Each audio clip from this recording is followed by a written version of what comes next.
Hola, ¿qué tal cabrones? Esto es, Está Cabrón. Espero que les haya gustado el vídeo anterior, ya que este es el tercero y muy especial, pues hablaremos sobre aquella tragedia del 15 de septiembre de 1933 que me encontré en una red social a 80 años de aquella inundación del 33 aquí en San Luis Potosí. Muchas cosas sucedieron en el San Luis del siglo XX que afectaron a la población, pero tal vez la más grande catástrofe fue la inundación de 1933, tan grave fue, que parece querer borrarse de la memoria del pueblo al grado de que en este siglo se confunden fechas y ya nadie recuerda la magnitud del acontecimiento. En San Luis existía la presa La Constancia, más antigua y de menor capacidad que la presa de San José, ambas estaban sobre el lecho del río Santiago de tal modo que el agua que derramaba de la de San José era captada por La Constancia, a la que en esas fechas ya había perdido el nombre y se le conocía como la represa y años después como la contrapresa. Pues sucedió que en la tarde del 14 de septiembre de 1933 comenzó a llover torrencialmente y el aguacero no paró durante toda la noche y madrugada del 15 en que amainó la lluvia, aun cuando se dieron ligeras lloviznas durante el día, no habrían de impedir los preparativos para la tradicional ceremonia del grito, conmemorando el XXI aniversario de la iniciación de la independencia. Era viernes, los que no estaban concentrados en la plaza de armas estaban recogidos en sus casas, muchos ya dormidos antes de las 10 de la noche.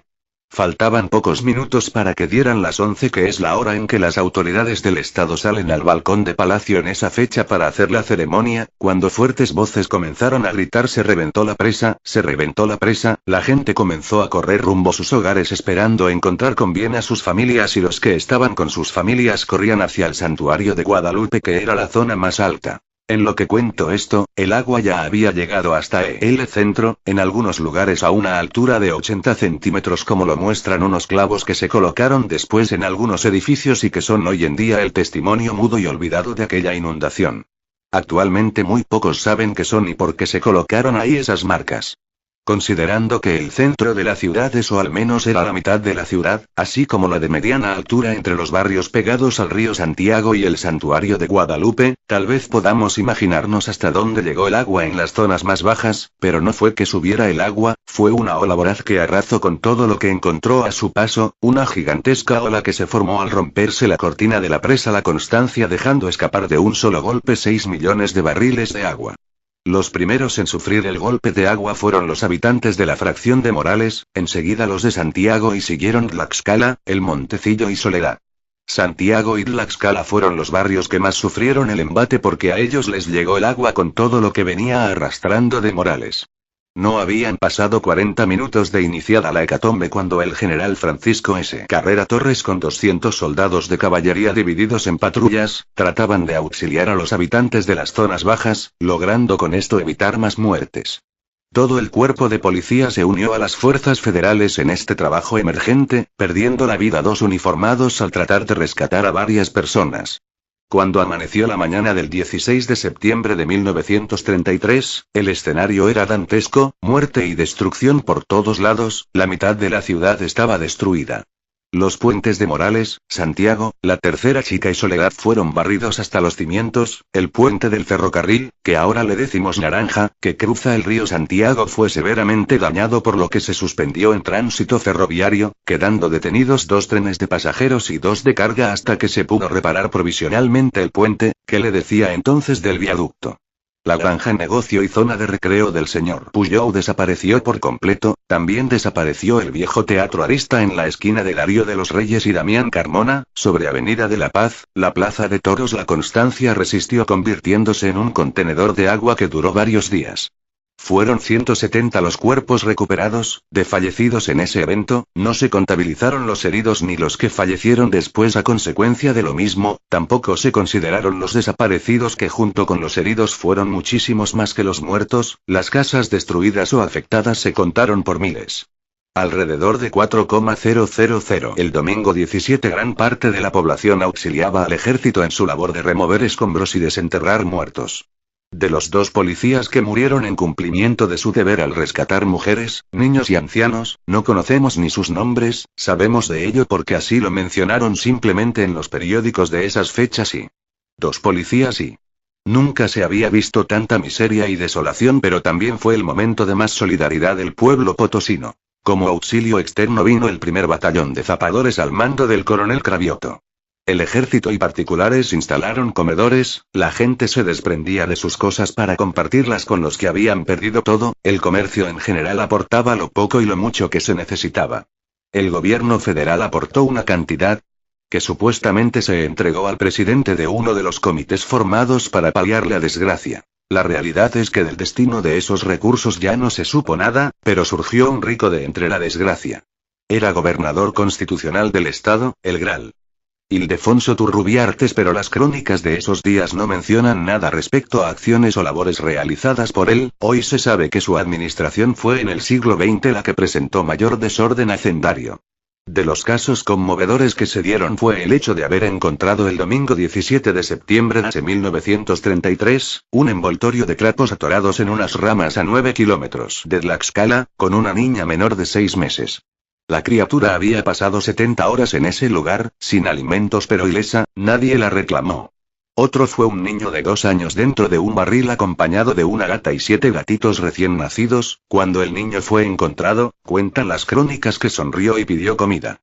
Los cuadros macabros fueron los más. Al ser removidos los escombros de una casa fueron encontrados muertos en una misma habitación a los 7 integrantes de la familia, el perro y el perico que fueron aplastados al derrumbarse su casa. Un señor de 60 años había salido de su casa para buscar unas medicinas, dejando bajo llave a sus 5 nietos, un sobrino y su esposa. Las escenas de madres corriendo, llorando, llamando con palabras dulces a sus hijos perdidos, fueron desgarradoras. Esa noche del 15 de septiembre de 1933 muchos quedaron huérfanos o viudos o sin hijos. El trauma de ese acontecimiento duró muchos años después, todavía en la década de los 40 cuando caía algún torrente pertinaz, la gente dejaba sus casas y recorrían las calles hacia el santuario, alertando a la población con gritos de se va a reventar la presa, se va a reventar la presa, se va a reventar la presa. La gente cuenta sobre lo que contaron sus padres o abuelos. Marco Antonio Medina Leos dice, yo recuerdo que mi abuelita Adelita contaba este suceso, ella vivía cerca de la corriente, Avenida Reforma, y la hicieron correr hacia el santuario y se quedó afuera del hospicio. Dice que había tanta gente que ni se podía caminar y todos estaban rece y rece a la Virgen de Guadalupe, patrona de aguas para que no se reventara la presa de San José. Minerva Gocher dice, recuerdo que mi mamá contaba que ella tenía 3 años y que su tío Juan Gocher se los llevó a toda la familia a la estación del ferrocarril a la planta alta y que de ahí se podía ver toda la Alameda inundada y muchísima gente llevada por la corriente. Debió ser algo terrible no poder ayudar. Sara Ramírez dice, mi madre vivió la inundación, de niña, subida en la azotea del templo de Tlaxcala de la cual mi tío el padre Darío era párroco. Imaginen cómo verían desde arriba pasar el torrente de agua, precisamente por la calle Ciclón. También le impresionó que el pozo que estaba en el claustro, se tragaba cuanto chunche había en el patio, en un horroroso remolino, y allí iban a dar cubetas y trastos de cocina más tarde, cuando subió más el agua. En una de las rejas de la ventana se sujetaba un señor que ya no pudo entrar para resguardarse, como muchos vecinos en la azotea. Cada cierto tiempo mi tío el padre se asomaba a preguntarle cómo iba el agua, y él: bien señor cura, y ahí agarrado, por la mañana ya no estaba más seguro, se lo llevó el agua, decía mi madre, pensativa. También contaba de una persona que se salvó montada en una barda, por la mañana muy contenta se bajó de la barda, y como se había remojado tanto el adobe, la barda le cayó encima, y bueno, cuando te toca, te toca. Otra anécdota de aquel 15 de septiembre de 1933 fue la señora que embarazada y todo se subió a un árbol. Por la mañana bajaron 2, pues en la noche y durante la inundación se alivió en aquellas alturas. Con las prisas mi mamá, la menor de 5 hermanos, se salió de la casa sin zapatos, y recordaba la sensación de pisar en una masa maloliente, porque toda aquella gente sin excepción se puso mala del estómago con el susto, y ella sin zapatos, pero como niña, no se aburrió en realidad, se divirtió contando, con una de sus hermanas, la cantidad y variedad de chunches que pasaban abajo de ellas, arrastrados por la corriente, una silla, una cama, un juego de té, un tronco de árbol, etcétera, etcétera. A ella, cosa excepcional, le acababan de comprar zapatos y pasó la noche más bien preocupada por sus zapatos nuevos. Cuando pudieron volver a su casa, frente al templo, su mundo se iluminó. Ahí estaba la caja con sus flamantes zapatos nuevos, nomás mojaron poquito las esquinitas de la caja. Daniel Gamboa dice, hubo 2 inundaciones en San Luis, 1933, 15 de septiembre, la noche del grito, y otra en 1954 cuando reventó la contrapresa. En los 2 casos mi familia vivía en el barrio de Santiago. En la primera inundación el agua llegó hasta el centro de la ciudad.